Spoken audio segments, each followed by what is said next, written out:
A reader asks, is it really possible to set healthy boundaries with toxic people?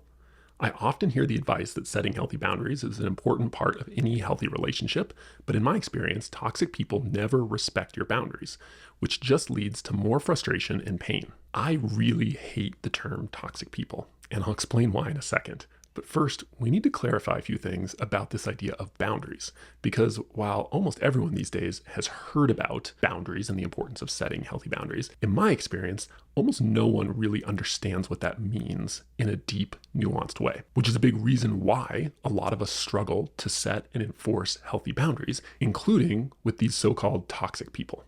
Hi, I'm Nick Wignall. I'm a clinical psychologist and the founder of The Friendly Mind, a free weekly newsletter where I share practical, evidence-based advice for emotional health and well-being.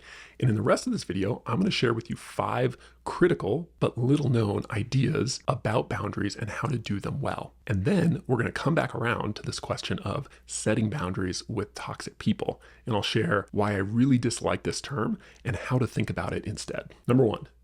Boundaries are about your behavior, not other people's. A lot of people basically think about boundaries as a way to get other people to change their behavior and act better towards you. Nope. Boundaries are about clarifying and controlling your own behavior. Specifically, a boundary basically is a rule for yourself that takes the form of, if they do X, I will do Y. So for example, if my coworker yells at me, I will leave the conversation. Or if you continue leaving your dirty laundry on the floor, I will stop washing it. Of course, boundaries can communicate something to other people if, and this is a huge if they're really willing to listen. And boundaries can even shape other people's behavior, can influence people's behavior if those other people, again, another huge if they are genuinely open to and willing to change. But I think it's unwise to expect that boundaries will have these effects or to use them primarily for those ends. Boundaries are about you, not them. Number 2, setting boundaries is the easy part. It's enforcing them that's tough.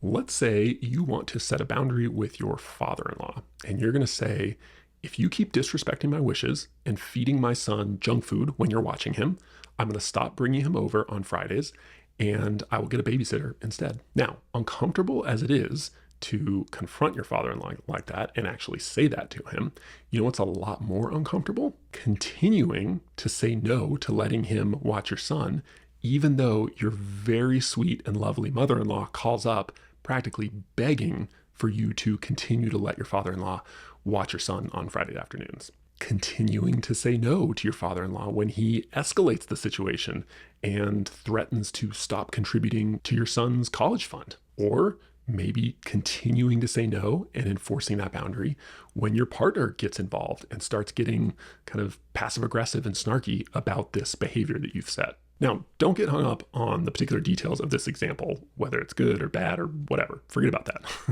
The bigger point here is simply to illustrate enforcing good boundaries is often much more difficult than setting them. But if you're unprepared for this, you're very likely to end up in a situation where you are setting boundaries, and maybe you're setting them extremely well, but then because you're not prepared, especially for the emotional difficulty of consistently reinforcing and enforcing those boundaries you set, you end up giving up on them or compromising them, which is actually, it's not just a failure for that boundary. It's actually really problematic long-term because now you've taught other people not to respect your boundaries. So when it comes to boundary setting, a really important rule of thumb is never set a boundary you're not willing to enforce. Number 3, many people will never change no matter how well you set a boundary. A lot of people are simply not psychologically equipped to function well in a serious relationship. And that's true regardless of how good you are or not at setting boundaries. For example, one precondition, I think, for both setting and respecting boundaries is a certain amount of what I would call emotional resilience, which is the ability to experience a difficult emotion like anxiety or frustration and do the right thing anyway. For example, to set and enforce a good boundary, you have to be willing to tolerate the fear and anxiety that comes with anticipating them being upset about your boundary and then setting and enforcing it anyway. Or to respect someone else's boundary, you have to be willing to tolerate the frustration of getting what you want right now. If one or both parties in a relationship don't have the basic emotional maturity required to set and respect boundaries, it's unlikely that those boundaries are going to work in any kind of meaningful sense of the word. So before you expect that someone ought to be able to respect your boundaries, it's worth asking yourself, really honestly, are they even capable of it? Because as sad as that may be, a lot of people simply aren't equipped to do that. Doesn't make them bad people. They're just not capable of it on any kind of consistent or sustained basis, including potentially the person you're so frustrated with for not respecting your boundaries. So in a lot of ways, the real lesson of boundary setting is that the only thing you really have control over is yourself. Number 4, for boundaries to actually shape other people, they often need time and repetition. Remember, it is possible for boundaries to affect other people and their behavior. Before, we just talked about how it's not a good idea to expect that that will happen, but it might. When I was a therapist, I used to hear things like this all the time. Well, I set a boundary with her, but she just did it again the next day anyway. Or something like, I enforced my boundary and walked away, but then the next thing happened the next day, so I guess it didn't work. Now, if you think about it, this is a little like saying, oh yeah, I tried meditation once, but I'm still feeling anxious. Or I explained to him how to drive a car, but he just keeps running into things anyway. Behavior change, if it happens at all, is usually a slow, messy, and difficult process, even if people are open to and willing to make that change. In many cases, in a lot of relationships, you and another person have been acting in a certain way for a long time. It's led to these habits or patterns of interaction between the two of you. Those are well-established habits.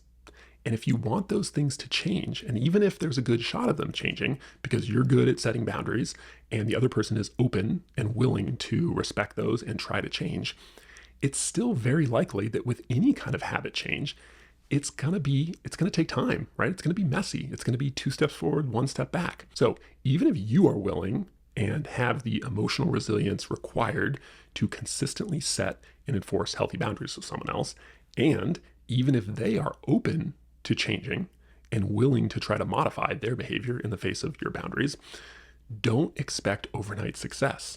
If people change, it's because they've learned something new, which takes time, not because you made them. Number 5, sometimes the only boundary that works is the big one.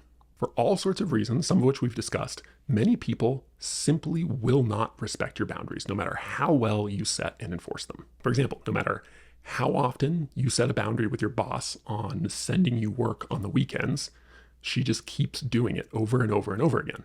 Or no matter how clearly and consistently you state your boundary to your husband about him not criticizing you for feeling anxious, he still falls into this pattern of being demeaning and hypercritical whenever you get nervous or anxious or afraid. In situations like this, it's really important to be completely clear-eyed about what your options are. And in my experience, there are basically 2. Number 1, you can accept that the other person will not change. And if you want to remain in the relationship, given that, it means you are going to have to tolerate those behaviors and stop expecting that things will be different. That's very, very hard to do. The second option is to leave the relationship entirely. Often, one of the most important boundaries is the one that nobody ever wants to talk about, which is leaving the relationship.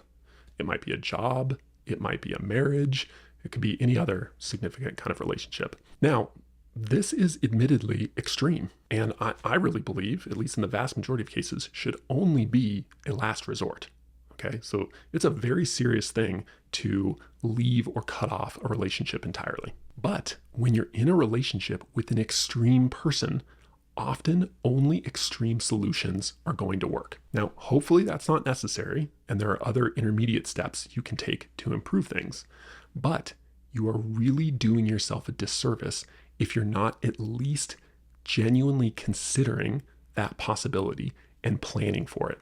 What you would do, how you would handle it, what it would be like if that had to happen. I can tell you, after almost a decade of doing therapy with folks, I could probably list off 15 to 20 people specifically that I know who came in to see me and had some really significant problem in their relationship. And they were just convinced that if they did the right stuff, if they started communicating better, if they worked harder, if they set better boundaries, the other person would change and their marriage or their business partnership or whatever it is would improve. And so many times what happened was they realized over the course of 2 or 3 years of working with me, they realized that, oh, you know what? This person is never going to change. The situation got so intolerable that they had to set the big boundary to cut off the relationship entirely. The problem is because they were so unwilling to even confront that possibility early on and genuinely think about it, it was so much more stressful and so much harder, and there's so much more heartache than there needed to be. It's already a difficult thing, but to go into it blind, to be served divorce papers seemingly out of the blue because you hadn't actually considered that possibility as a real scenario early, it just makes things so much harder. So as uncomfortable as it is, you really owe it to yourself to at least consider the nuclear option, the big boundary, okay? Prepare for it ahead of time. As I used to tell a lot of my clients, the only thing scarier than finding yourself in the worst case scenario is finding yourself in it unprepared. So what about boundaries with toxic people? As I mentioned at the beginning, I hate this term toxic people, and here's why. First, it's incredibly vague. People use it to describe everything from serial abusers to run-of-the-mill obnoxious coworkers. So I never quite know what people actually mean when they say someone is a toxic person. Like when you say someone's toxic, does that mean they're manipulative and cruel? If so, how much of the time? Always literally everything they do is manipulative and cruel? Probably not, right? Or maybe they're toxic because they are mentally unstable somehow. Or are they toxic because you frequently get upset around them? Or maybe toxic is just a very emphatic way that you've gotten in the habit of saying you don't like someone. My experience is that most people don't actually know what they mean when they use this phrase toxic people, or they use it so inconsistently that it's almost meaningless. And if people are using a term like this to mean different things at different times without even attempting to be especially clear or consistent, I don't know how helpful that is for anyone, honestly. But I could be wrong. So if you really do want to use that term, here's a couple suggestions. The first is make an effort to actually define it precisely, and then take that definition and run it by a handful of smart, thoughtful people and see what they think. Number 2, spend some time using it consistently according to this definition that you've created and see, okay, does this actually help? Does me using this term on a regular basis, does this improve my life in any sort of meaningful way? The other reason I don't like this term, toxic people, is because I think it's incredibly rare, bordering on impossible, for someone to be completely anything, including completely toxic, assuming we all actually know what that means and agree upon it. While certain behaviors can certainly be manipulative, cruel, evil, maybe, I would really hesitate to describe somebody, a whole person, as toxic. And it's for the same reason that I would never describe someone as a schizophrenic or a depressive, because while they might have schizophrenia or they might have depression, they are much more than those diagnoses. And even if someone has tendencies of being mean or cruel or manipulative or whatever, however we want to characterize toxic, that does not define them as a person. So instead of labeling someone as a toxic person altogether, try to define which of their specific behaviors are toxic and why. Not only will this help you think more carefully about other people, but returning to this main question of boundaries, it will actually help you set and enforce much better boundaries with this person. Because if you remember from earlier, boundaries are about behavior, not people. A boundary takes the form of, if they do X, I will do Y. So in order to set and enforce good boundaries, you need to be very clear about both X and Y. What specific behaviors from someone else will lead to specific behaviors from you. That's the whole thing right there. But specificity is absolutely key. So here we are, 10, 15, I don't know how long we've been doing this, 20 minutes later. Back to the original question, can you really set boundaries with toxic people? I think you can set boundaries with anyone, but the devil is in the details, as they say. If you do choose to set a boundary with someone, I would encourage you to steer very clear of overgeneralizations like calling someone or thinking of someone as a toxic person, and instead keep your focus squarely on behaviors. Specifically, what are the behaviors they exhibit that you are not willing to tolerate, and what are you willing to do should they exhibit those behaviors? All right, thanks for watching, and I hope this video is helpful for any of you who are struggling with boundary setting in difficult situations. If you like this video and want to learn more from me, I did another video which I think you'll really enjoy. It's called 3 Healthy Ways to Stop Bad Moods, and you can find it right here.